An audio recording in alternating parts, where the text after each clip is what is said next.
оройн минь манайхаа гэснээс өнөөдөр манайхаа гэсэн чинь нэг хүн танайхаа хаана агаад байгаа юм гэдээсэн. Тэгэхээр за оройн минь манайхаа тэгээд маш олон хүний асууж исэн нэг жижигхэн юм шиг хэрнээ айгүй чухал зүйлийг товч бөгөөд тодорхой хэлж өгье. Тэр нь юу вэ гэвэл төлбөр тооцооны хэрэгсэл.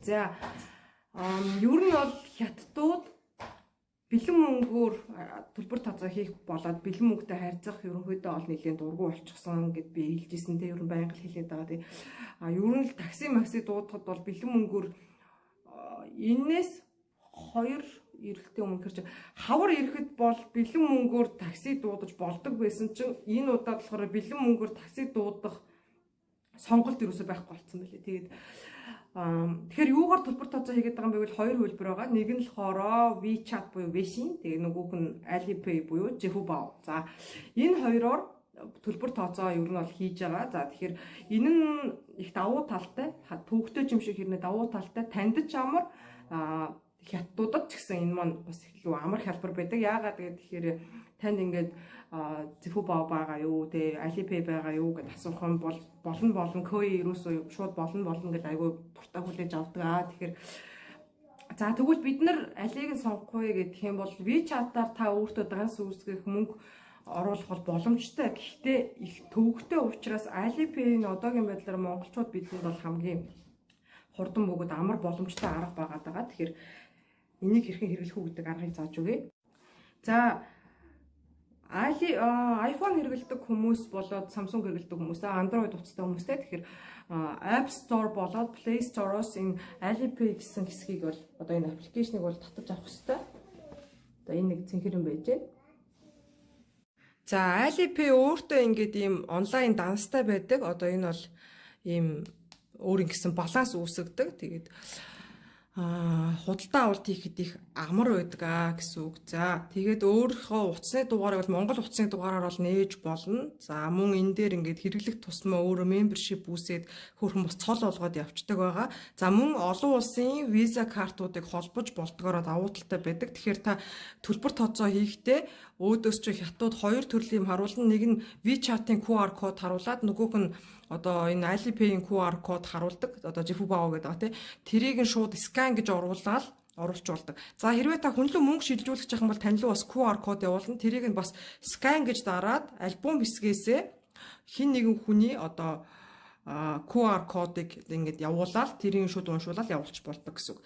За дээрээс нь та хэрвээ өөрөө хүнээс мөнгө авах гэж байгаа ийм 2 төрлийн QR код гарч ирнэ. Нэг нь болохоор Pay буюу одоо ингээд төлбөр тооцоо хийх гэж байгаа бол энийгээ шууд төлбөр тооцооны машинд уншуулахад шууд уншаад явцдаг байгаа.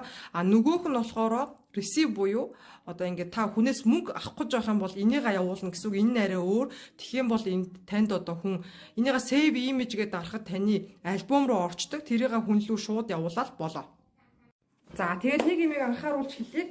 Та олон улсын картаа холбох юм бол ойролцоогоор 7 хоногийн дараа гэхэд таны аюулгүй байдлыг хангах үүднээс банкны карт чинь блоколдог. Тэр үед нь банк руугаа нэг яриад мөн Alipay-ийн өөрийнх нь help center гэдээ байгаа. Тийшээгээ болохоор тусламжийн хэсэг гэсэн үг. Англиар миний ингээд картыг хаацсан байна гингүүд өөдөөс чинь пассвортаа бариад явуулаа гэд хэлдэг байгаа. Тэрийг нь бөглөөд англиар харьцаад явчих юм бол буцаагаад нэгэд өгдөг. За дахиад хоёр дахь бас барилт үүсч болдог. Би бол яг 2 дахь удаа барилтанд орж исэн. Тэр нь ойролцоогоор нэг 30 мянган ёо хэрэгжилчихсний дараагаар одоо нэг жил гарan ч юм уу хүмүүс ингэ хэрэглсээр л угаасаа мөнгө явж байгаа юм чинь барилт үүсч болно. Эсвэл арилжаа 8 хийдэг хүмүүсийг бол бүр хурдан дүүрнэ. Тэгсэн тохиолдолд дахиад барилт үүсгэждэг. Тэгэх юм бол барилт үүсгэх юм бол дахиад help center руугаа бичээд ингээ надаа ингээ миний балансыг хаачлаа, тийм миний дансыг хаачлаад гүйлгээ ажиллагаа болчлоо гэж бичих юм бол буцаага дахиад нөгөө мэдээллүүдэд жинхнээсээ бөглөөч гэд хүсэлт ирнэ. Тэрийг жинхнээсээ хүсэлтийг нь бөглөчих юм бол ямар ч асуудалгүй буцаага л нэгд өгчдөг гэсэн. Тэгэхээр бол нэг тийм асуудалгүй гэсэн үг. За тэгээд бас нэг юмыг анхааруулж хэлье. Тэр нь юу вэ гэхээр арилжаа 8 хийх гэж байгаа сонирхолтой хүмүүс байх юм бол одоо өөрийнхөө дансанд түүх үүсгэх гэж гэдэм үү их мөнгө оруулж гаргасан одоо түүх үүсгэл хэрэгтэй гэж бодоод өөрийнхөө Alipay-г эхэлж мөнгө аваа. Тэгээ дараа нөгөө мөнгө шилжүүлэх байгаа хүн лүүгээ мөнгө шилжүүлээд идэг ийм тохиолдол байдаг. Битгий ингээрээ шууд тэр хүн лүүгээ шилжүүлээрээ ягаад тэгэхээр таны даанстаас мөнгө гарах лимит чи хязгаартай байдаг учраас өөрийнхөө хязгаарыг битгийний хаагаар гэж хэлмээр. За тэгээ ILP хэрхэн цэнгэлдэг вэ гэж тэгдэг. Тэгэх юм бол маш олон одоо цэнгэлдэг хүмүүс бол байдаг. Тэгээд найдвартай нэг хүнийг олчих юм бол цэнгэлүүлээд яваад тахад илүү боломжтой байдаг аа гэж бас хэлье. За тэгээд виза картаа холбож болно. За тэгээд энэ нөгөө нэг миний өөр нэг блог дээр танилцуулаад байгаа нөгөө дотоодын хүргэлтийн Мельтон гэдэг хоол захиалдаг болоод хайрцаг захиалдаг, гоо сайхны бүтээгдэхүүн захиалдаг, ийм тан захиалдаг ийм аппликейшнуудыг бүгднийг ILP-тэй холбоцсон байхад та одоо Гуанчжоу хотод ирсэн байгаа үедээ дуртай зүйлээ ингээд буудалтаа болоод байрандаа захиалаад авчих боломжтой байдаг. Тэгэхээр энэ бол яаж ч ийсэн гэсэн ILP-тэй болчвол их амар бэлэн мөнгөтэй харьцахгүй нөгөөхөө үзүүлээл тийм Ниов Жихубаумаа танд ингээд Жихубау ILP байна уу гэдээ асуугаал тэгээд шууд байгаа болно гэл КОИ гэл гэх юм шууд энийгаа ингээд уншуулаад тэгэл төлбөр төлөө явчихад танд ч амар нөгөө хүмүүстэй ч амар юу л бол юуг төлбөрийн тооцоог хэлж болно. За дээрэс нь бас нэг юм хэлэхэд хоол захиалж болдог. Та хурдны галт тэргэнд явж байгаа үед зарим хүмүүс зөвхөн хурдны галт тэргийн хоолыг авч идэж болдог гэж ойлгоод идэм шиг үлээ. Хурдны галт тэрэг өөрөө зогсоолууд дээр зогсдог. Тэнгүү тэр зогсоол дээр нь та зогсох тоолондоо хурдны галт тэргийн яг нэг бариул байгаа. Тэр бариулын ингээ үзэнгүүд энд нэг QR байгаа. Тэр QR-ыг ILP-ээр юм уу одоо WeChat-аар ч юм уу уншуулад үзэнгүү шууд ойролцоод тэр зогсоол дээр ийм хоолнууд байна ингээ гараад ирнэ. Тэгээ би намайг тэр буудлын дээр зогсох үед би ийм хоол авъя гэд хэлэнгүүт тэр хоолыг чинь оруулаад өгөх боломжтой. Энэ ILP дээр боломжтой байдаг. Тэгэхээр бас ILP-ээр бас хоол хурдны галт тэргэн ч юм уу яг WeChat-аа гүйцэхгүй ч гэсэн зарим төрлийн төлбөр тооцоог ILP-ээр бас их боломжтой байдаг учраас бас их таалагдаад байгаа. За тэгээ WeChat-ыг зарим хүмүүс зөвхөн нэг мессенжер гэж ойлгоод байдаг. Гэтэл яг үүндээ WeChat ч өөрийн гэсэн төлбөр тооцооны хэрэгсэл болчихж байгаа юм. За дээрэс нь өөрөө дотроо бүр story enter оруулдаг. Тэгээ альбом үүсгэж болдог. Зарим худалдаа наймаачдын одоо WeChat-ыг авцсан тохиолдолд шууд өөрөө альбомоо явуулдаг. Миний альбом энэ каталог ингээ явуулчихдаг. За мөн TikTok шиг юм амар олон хөдөлгөөнтэй дүрсүүд байдаг. За яг Facebook шиг баг болчихсон. Тэгээд WeChat бол бас их олон давуу талтай. За ямар нэгэн брендинг дэлгүүрээр үйлчлүүлэх гэхээр шууд өөдөөс одоо Jivachi гэдэг юм ингээд нөгөө нэг брендинг дэлгүүрүүдээр үйлчлүүлэхээр шууд манай member card байна. Би нэг Jivachi-гаас нэг юу авч исэн юм аа. Пудр тэ одоо нөгөө powder гэдэг чинь тийм 4 өнгөтэй одоо тэдний нэлээд тренд болоод байгаа юм пудр байдаг. Тэрийг авсан чинь шууд л өөдөөс member card байна уу асууж байхгүй гэх тэнгууд нөгөөхөө нээлэх гээд WeChat-а зуралдаал ингээд миний өмнөөс баахын бүглээ суурчаа.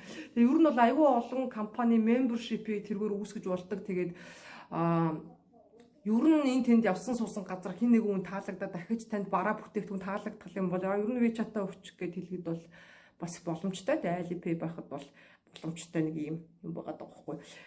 За тэгэхээр энэ удаагийнхаа дугаар ILP хэрэглэж сураарэ гэдэг зөвлөгөө өгж байгаа юм. Тэгээ бас чухал юм тэр барилт үүсгдэг шүү гэдгийг хэлж өглөө. Тэгээ ILP-ийг нээхэд бол биднэрт ямар ч асуудалгүй. Гэхдээ нэг хүн хоёр ILP-тэй байж болохгүй шүү гэдэг хатуу анхаараа. Яагаад гэвэл ILP өөрөө яг жинхэнэ одоо яг пассвортынх мөн үү үгүй юу гэдгийг хардаг. Мөнгө цэнгэлдэг хүмүүс ч гэсэн тэрийг харж иж мөнгө цэнгэлэх дуртай байдаг. Тэгэхээр яг пассвортоо оруулсан яг жинхэнэ өөрийн гэсэн нэг ILP-тэй л болж аваарай. Тэгэхгүй бол энэ маань бас жоохон бодлоо үүсээ та хоёрыг үүсгэх юм бол нэг чинь угаасаа хүссэн үсээгүй хаагаа ичдэг юм бэлээ цаагаасаа. Тэгэхээр би бол хоёрыг үүсгэж байгаа нэгийг хаалах ус. Тийм учраас нэгийг л үүсгээрэй. Тэгэхээр жижигхэн ч гэсэн энэ видео бас та бүхэн тодорхой хэмжээр хэрэг болсон байхаа гэж найдаж байна. Лайк, subscribe дарахаа битгий мартаарай. За мөн дараачихаа видеогоор юу үзмээр байгаа вэ гэдгийг бас хэлээрэй. Хурдны галт тэргийн тасалбар захиалгахыг сурах сонирхолтой хүмүүс бол бас хэлээрэй. Баярлалаа.